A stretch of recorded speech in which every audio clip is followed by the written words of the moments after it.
today I am joined by Laura Beohner, the co-founder of The Healing Rose. How are you doing today, Laura?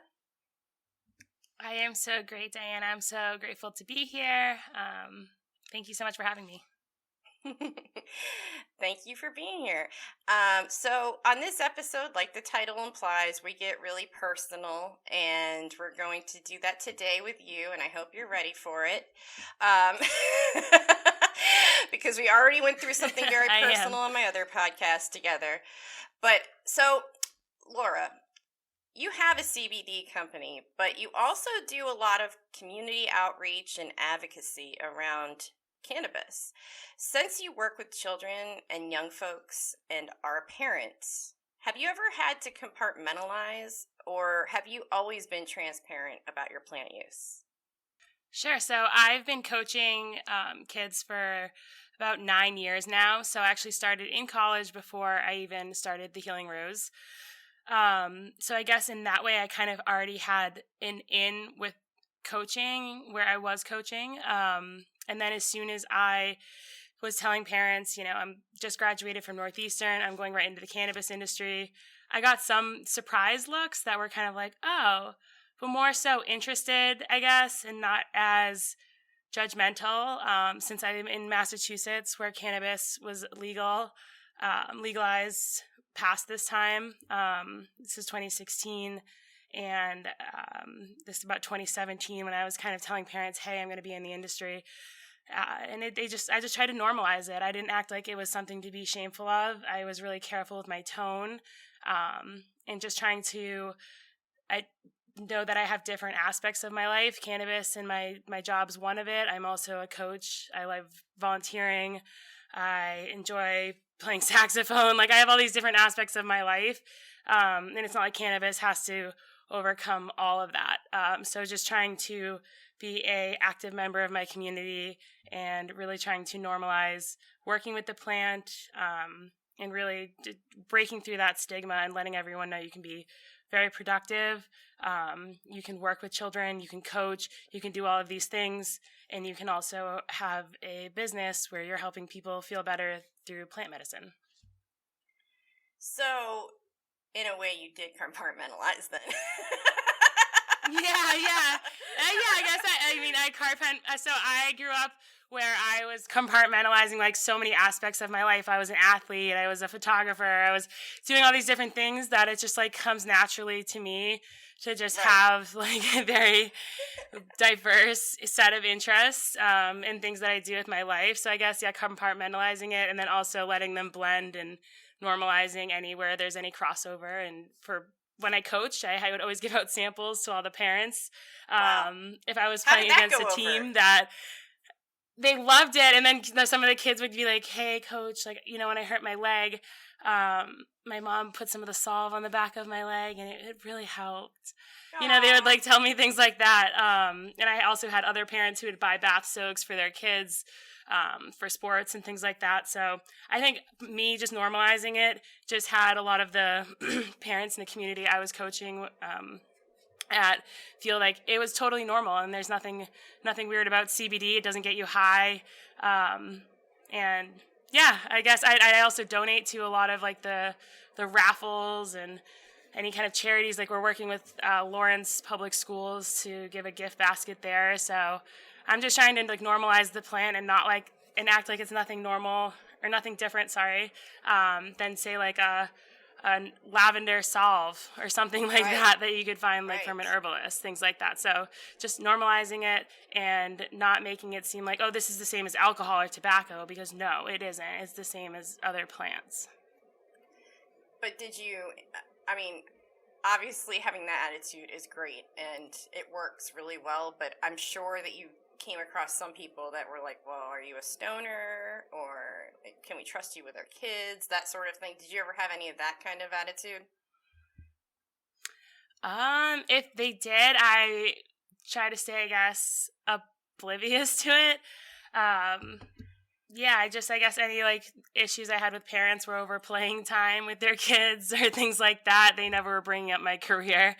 They were more like, my daughter's really good, you should play her. And I'd have to be like, well, your daughter has a bad attitude and isn't a good teammate. Like, those are the type of disagreements I'd be having. It wouldn't ever be about really what I do, because I always show up. I'm not stoned. I show up with such a great attitude. I'm a very engaged coach. Like in 7th grade basketball, we went almost undefeated and won like the league championship. And my girls are actually playing tonight in the state D1 championship, 7 of my former players. So we had like an exceptionally good team that no one was like, hey, maybe I should question what anything about the coach is doing, because they were like, oh, I trust my daughters with her. She's so great with them.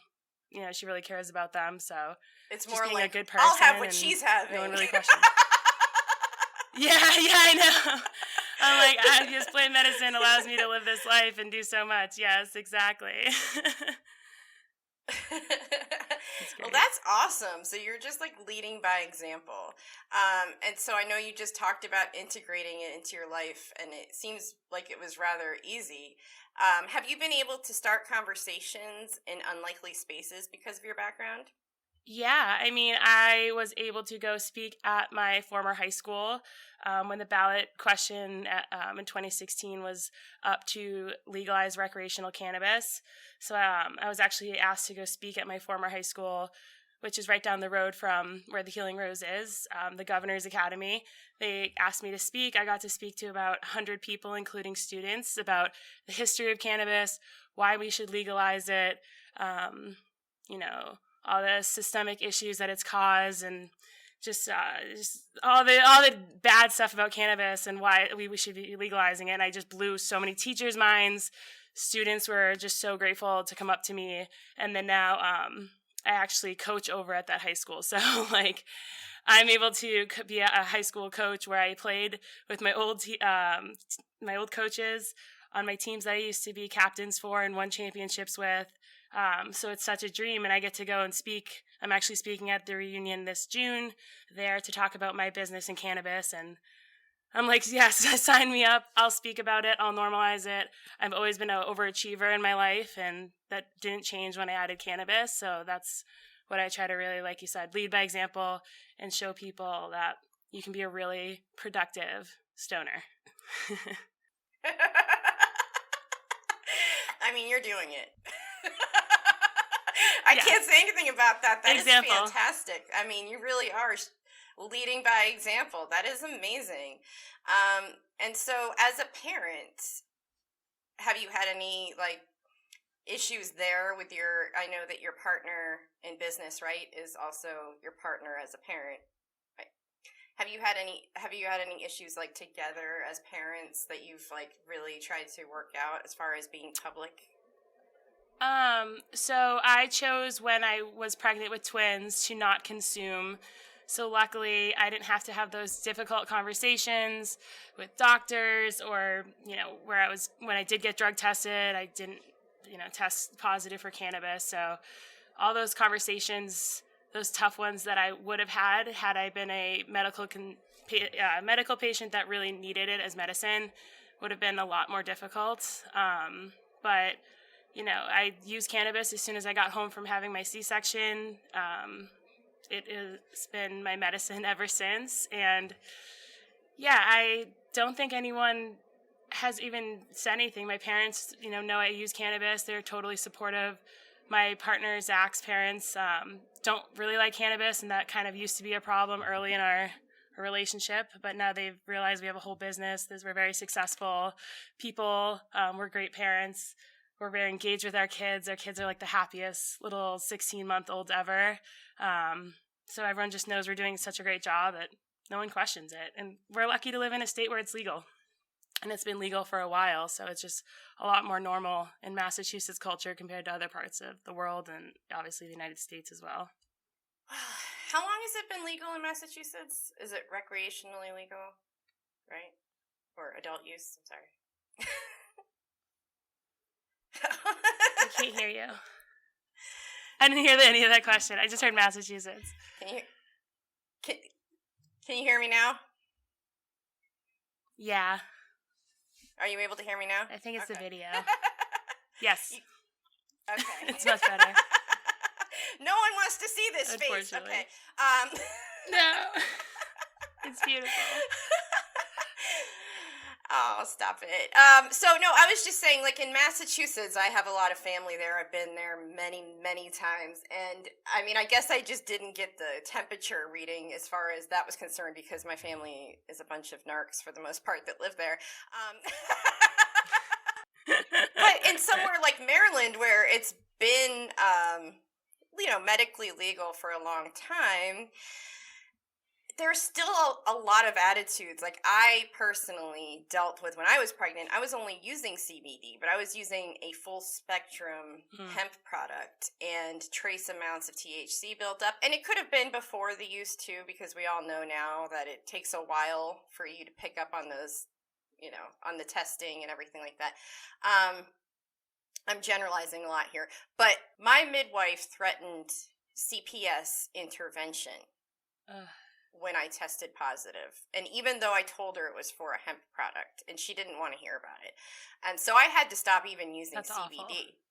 Yeah, so I mean, I think that is amazing that you have that support there, but I feel like also there's still a lot of work to be done, but luckily we have people like you who are normalizing it with your conversations and being just so, like, what's the word I'm looking for? Just so matter of fact about it. You're just saying exactly what it is, and you're not hyping anything.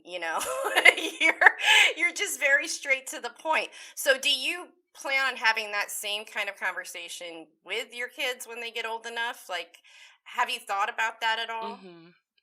Yeah, so our household's a non-alcohol household, so we just really have to have a conversation about mom and dad's plant medicine. We already have everything, very safely locked away, even though they're only 16 months. We just have all of those precautions taken, and then you're just normalizing it, not making it weird. Obviously, our household's covered in our logo that has cannabis leaves in it. I have cannabis leaves on a lot of clothing. It's going to be part of their life, and they're just going to understand that's, for adults, that's how mom and dad use their medicine, and that's also how mom and dad, that's their business and that's how they make money. So they're going to be around it. It's going to be talked about, and I also want to teach them about all the other plants. I want to go out in nature and talk about different flowers and identifying different herbs and different trees and different fungus and all those different amazing things, and just say cannabis, hey, it's just one of these plants. It is something that's not good for your brain when you're young. For THC, we're going to use CBD like we already do on our bodies for topical use when we're young. I'm very CBD topical friendly for kids, and yeah, just normalizing it.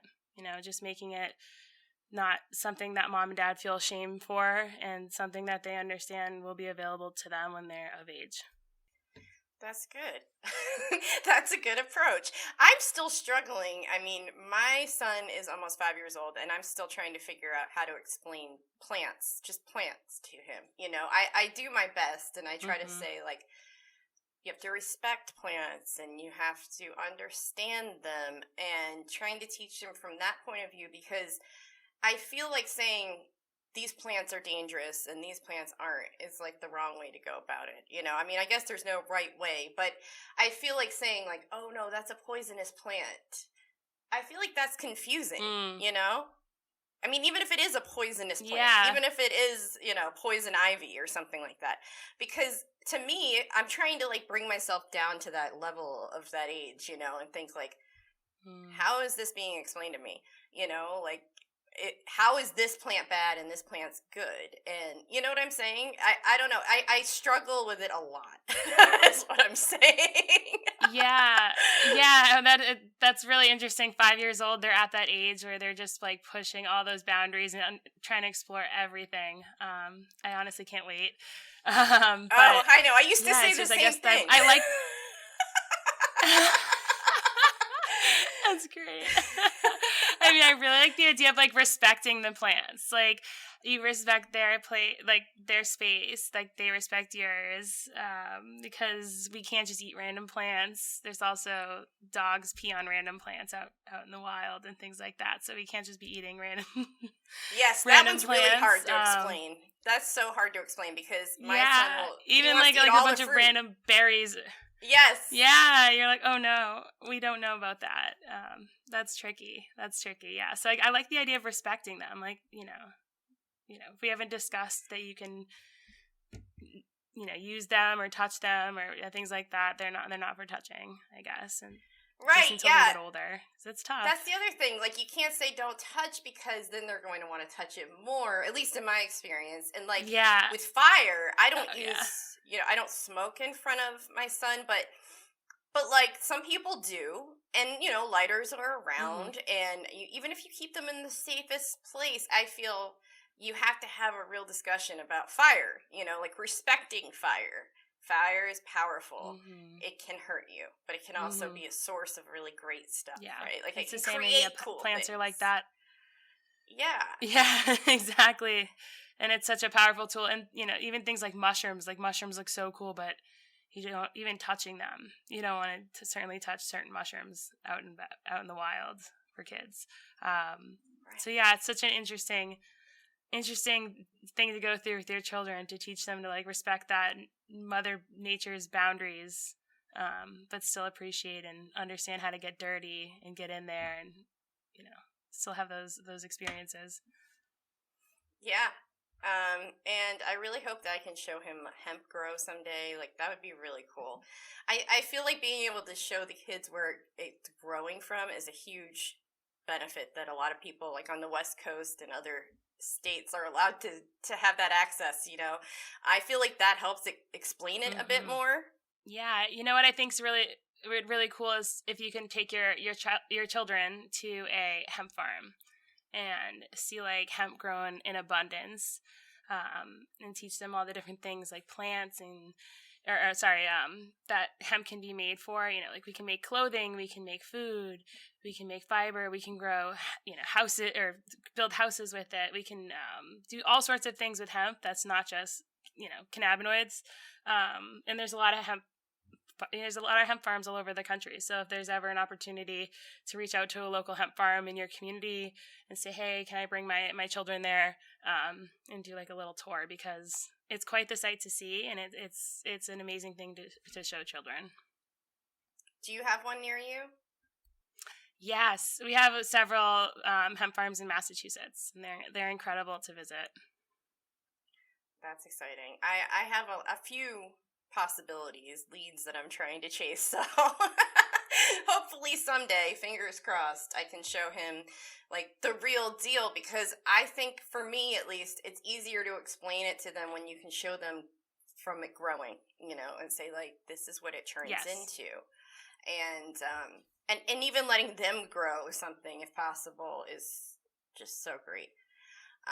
So yeah, and you're still at the age right now where you can like hide out when you have your sessions at night, right? Like, Yeah. I can't do that anymore. My son never sleeps, so Yeah.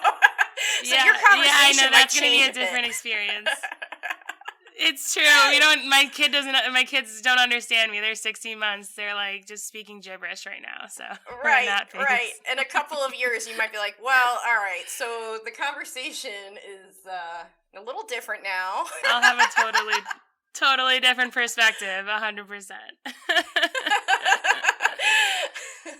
So, what advice would you give to people who, like me, are half in the plant closet and half out? Like, we just talked about where I live. It's not a very canna-friendly space. I mean, I would say there are a lot of people who are into the idea of cannabis, but not publicly. And so I haven't yet felt comfortable going out in the world saying, like, this is what I do, this is who I am, all the time. So I can't say that I'm completely out of the closet, even though you can find me online very easily, or on your Apple Podcast store. You can hear me and see me online, but out in quote unquote real life, in the real world, there's a lot of people that don't know that I work in cannabis. So what advice would you give people what advice would you give people like me who are not all the way out there? Sure. So I guess you first have to ask yourself, like, what's holding you back? And if it's just like what you're afraid of, what other people think about you, it's probably like the greatest freedom I have is really not caring too much anymore what people think about me. And we all kind of do in some sense. But it's been a whole decade plus of getting to this point where I do what I do and I can't worry about the people that are going to judge me for that because I know what I'm doing is from a good place. I'm doing everything with like the cannabis plant in mind. I do everything trying to spread goodness. I'm a good community member. So just like trying to, if you're going to dive all in, don't try to look back. Whatever's holding you back, try to really, I'm sure it's in your own head. I mean, if you're really worried about like losing your kids and things like that, and it's a genuine concern, that's not what I'm just talking about because that's a whole nother discussion. If you live somewhere, you have like in-laws or someone that would like potentially do something like that, that's a whole nother thing. But if the only thing that's holding you back is you're worried about what so-and-so is going to think of you or what people you went to school with they're going to think of you, you can't worry about that. You got to go all in. And to be successful in this industry is to be truly your authentic self. I've seen people try to go like half in, half out. And there's just too much going on in this industry. It's too competitive. You got to dive head first if you can, if you want to be fully successful. And yeah, you're gonna have to give 110% of yourself to something to be fully successful anyway. So if anything is holding you back, really ask yourself what it is and try to work through it. And if it's for you, dive head first in. Your mic's muted. Sorry about that. That was really good That's advice. Okay. I was trying to mute because I was taking a drink. I was also taking a drink. I know. Yeah, Good.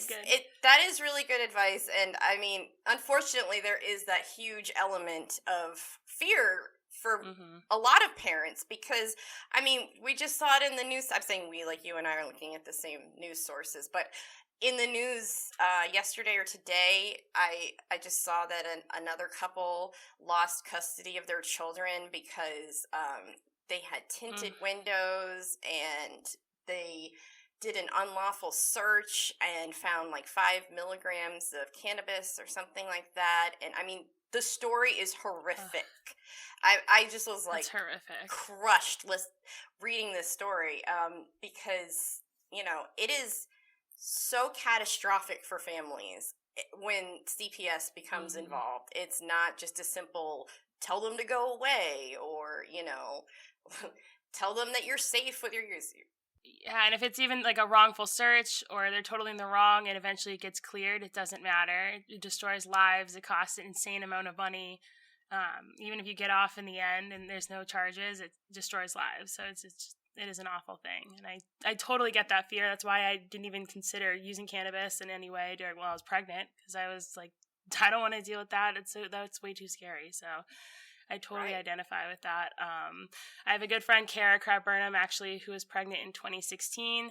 She was threatened by CPS in Boston to have her child taken away at the hospital. And as a medical patient, she worked with the hospital to fight for medical patient rights in Massachusetts. So there is protection in Massachusetts if you are a medical patient and you're giving birth. So thanks to her, there's actually precedent set actually in Massachusetts, which is great that I wanted to include as well. Oh, for sure. That is great. And, you know, not to be the naysayer, but even in situations like that, I mean, I've done a lot of research about this. I've written about it a lot. That's why I've read about stories where people were in hospitals in California, in places where they specifically say you're not supposed to have CPS intervention on the basis of cannabis. And still, they opened up cases and files. So, I mean, because ultimately the thing that what it boils down to is that the laws can change all they want, right? But child welfare laws are archaic I mean, and Right. that's a whole different ball game. And so that's what And it really can be keeps subjective, you know. right. And Yeah. I think that's what keeps me from being, even though I also, like I said, I have this like false idea in my head that like everybody Googles everybody before they start talking to them. Or like everybody goes online and looks at these things.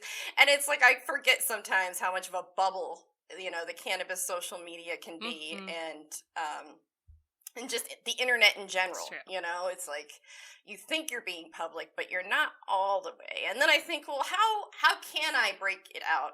Like, should I start wearing more cannabis shirts? I mean, it sounds like you don't do that because you you have a lot going on. How do you even I bring it up? I I do. I mean, I don't wear cannabis shirts to go coach, but I wear them everywhere. I wear my logo everywhere. And then yeah, I'm lucky. I'm not making products that are getting people high. A lot of my products are skincare products. They're from a former basketball injury. That's like how I started the company, is from dislocating my kneecap originally in basketball. Ow. So it's kind of like, hey, former athlete. It's part of my story. I'm a coach. But I can definitely tell you, making products that don't get people high is a lot easier. If I had an edibles company, or if I was growing weed, or if I was growing flower, it would have a different feel than making products you put on your skin that some of my former players use. So I'm in that unique hemp space versus having like a full-fledged cannabis business, which would be different. It would be a different vibe. That's true. That's true. People love those Mm-hmm. athletic. They love those athlete Yeah, stories. they do. They do. They do. It's so true.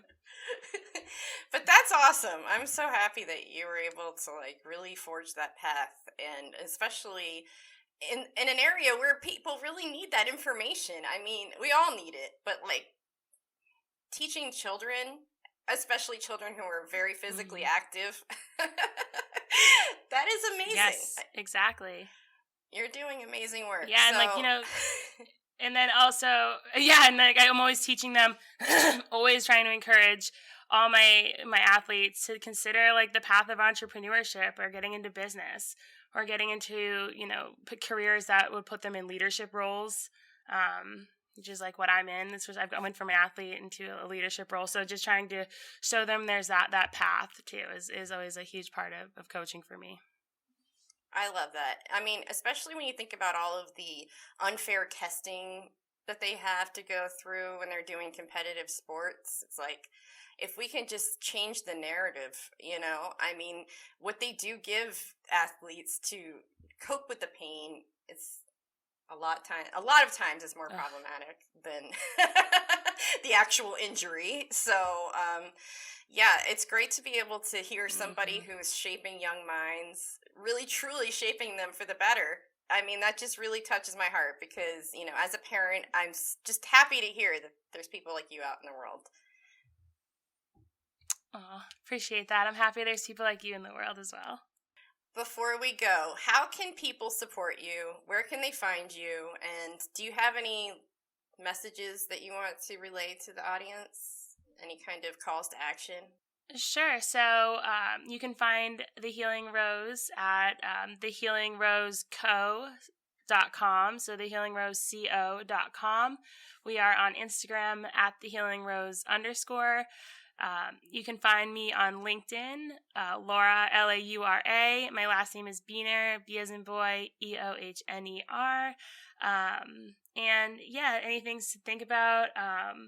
We're coming up with this like new little tagline that cannabis is more than THC, or more than just THC. So I'm trying to really make people think more about more than just THC and CBD. Start thinking about other cannabinoids, educate yourself on them, do research on things like CBG, CBN, THCV.